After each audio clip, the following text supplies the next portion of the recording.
श्री गुरुदेव दत्त. कार्तिक मास कथा प्रेमाने आणि भक्तिभावाने ऐका. आज तुम्हाला कार्तिक महिन्यातील भगवान विष्णूंची एक खूप सुंदर कथा भगवान विष्णूंची एक खूप सुंदर कथा सांगते. खूप जुनी गोष्ट आहे. एक नगरात एक सेठ आणि सेठानी राहत होते. त्यांना कोणतीही संतती नव्हती. फक्त सेठ आणि सेठानीच्या घरात होते. भगवानाच्या कृपेने यांच्या घरात धनधान्याची कमी नव्हती. सेठानी भगवान विष्णूंची अतूट भक्त होती. ती कार्तिक व्रत, स्नान एकादशी व्रत, महाव्रत आणि गुरुवारी पूजा व्रत याचा अगदी नियमाने पालन करायची. रोज ती भगवान विष्णूची पूजा प्रेमाने आणि श्रद्धेने करायची आणि त्यांची सेवा करायची. साधू संतांच्या सत्संगावर तिचा खूप विश्वास होता. सेठला मात्र सेठानीचं असं रोजचं पूजा करणं अजिबात आवडत नव्हतं. तो मूलबाळ नसल्यामुळे खूप दुःखी असायचा आणि चिडचिड झाला होता. एक दिवस सेठानी रागाने सेठानीला घरातून बाहेर काढून टाकलं. सेठानीने खूप विनंती केली पण सेठ काहीच ऐकायला तयार नव्हता. मग सेठानीने ते आपलं हरवली आहे आणि तिला कुठेही ठिकाणा नाही म्हणून त्याने तिला नोकरीवर ठेवलं. त्या 4 लोकांना सेठानीवर खूप दया आली आणि त्यांनी तिला म्हटलं, ठीक आहे, तू आमच्यासोबत काम कर. सेठानी दिवस रात्र भगवान विष्णूचं नामस्मरण करत माती खोदायची. कधी कधी भगवान आपल्या भक्ताची परीक्षा घेतात आणि आता सेठानीची परीक्षा सुरू झाली होती.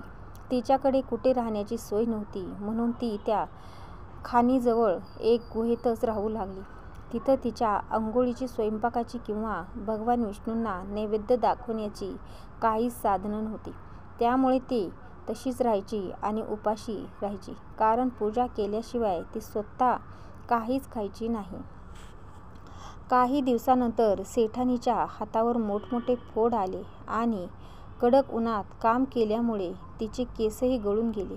ते 4 माणसं जेव्हा तिची अशी अवस्था पाहिली तेव्हा त्यांनी तिला म्हटलं, बहिणी, तू चांगल्या घरातील दिसतेस, तुला या कामाची सवय नाही, आता तू आमच्या घरातले काम कर. त्यांनी तिला आपल्या घरी नेले.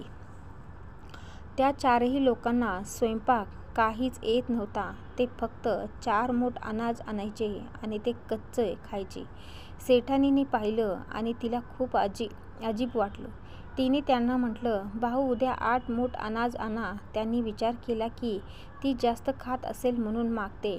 दुसऱ्या दिवशी त्यांनी 8 मूठ अनाज आणले. सेठानीने शेजारातून आग आणली आणि छान स्वयंपाक करून भगवान विष्णूंना नैवेद्य दाखवला आणि मग सगळ्यांना जेवायला दिलं. सारे 4ही लोक आता तिचे भाऊ बनले आणि म्हणाले, बहिणी, आजचे जेवण खूपच स्वादिष्ट होते. सेठानीने उत्तर दिले, भगवानाचा नैवेद्य आहे त्यामुळे चविष्ट तर होणारच. आता सगळं सुरळीत आणि आनंदमय सांभाळ करीत होती. उदर सेठानीच्या घरातून निघून गेल्यानंतर सेठजीच्या जीवनात वाईट काळ सुरू झाला. त्यांच्या व्यवसायात खूप नुकसान होऊ लागलं. घरात चोर घुसले आणि सगळं सामान घेऊन गेले.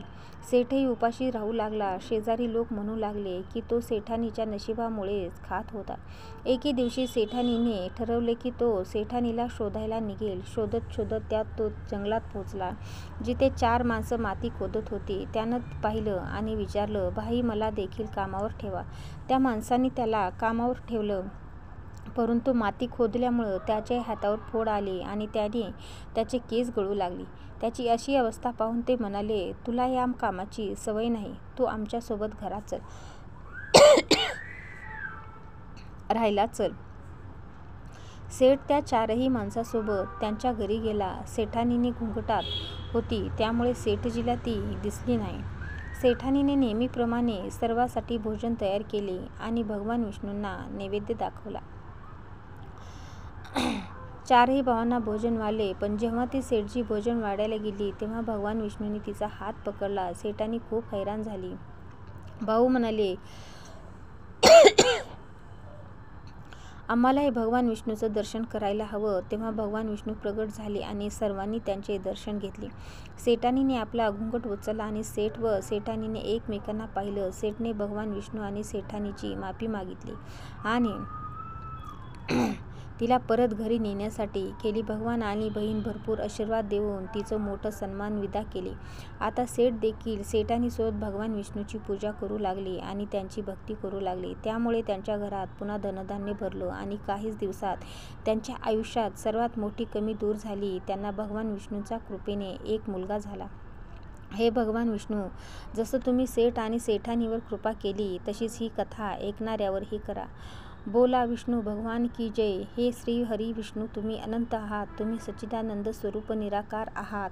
परब्रह्म परमात्मा आहात. आम्हा सर्वांवर कृपा करा. तुमच्या चरणी आमची प्रार्थना आहे की तुमची भक्ती आणि कृपा नेहमीच आमच्यावर राहो. हेच आमचं तुमच्या चरणी विनम्र निवेदन आहे.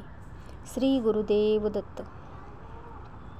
जर ही प्रार्थना तुमचीही मन मोहित असेल, कथा आवडली असेल, श्री गुरुदेव दत्त.